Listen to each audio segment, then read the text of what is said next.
I'm Maura Reschke, and I've lived in Mount Prospect about 49 years. I'm Mike Mulcahy. I've lived in Mount Prospect for 68 of the 69 years I've been on this earth.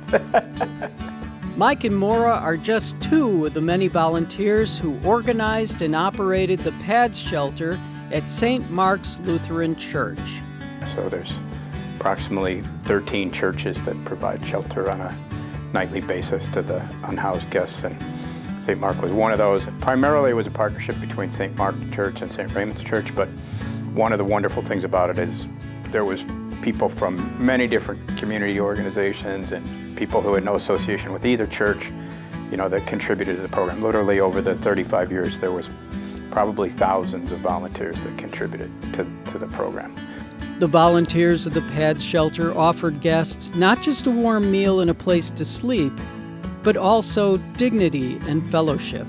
I felt that they were coming into my home. I wanted to treat them as a guest, as if they were in my home. And that's with the food and the welcoming and talking with them and, just trying to treat them as you would a guest in your home. There are literally hundreds of people who really are the unsung heroes of the 35 years worth St. Mark and St. Raymond's provided PADS program. I mean, to be an unsung hero was, to be the guy who's making 100 lunches at midnight because you were working the 11 a.m. to 3 a.m. or 11 p.m. to 3 a.m. shift.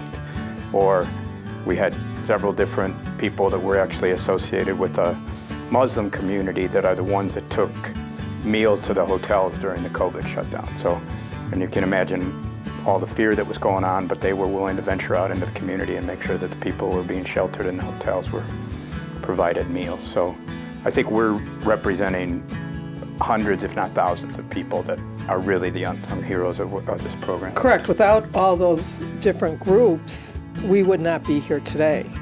We just organized the people who stepped up.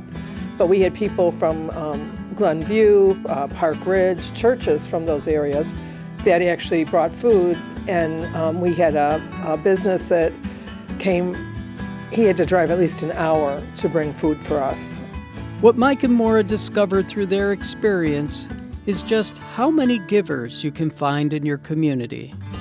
I would put this in my notes when I would send it out to people. Through our hands, we do God's work. I think people, if given a chance, will step up. They just have to be asked sometimes.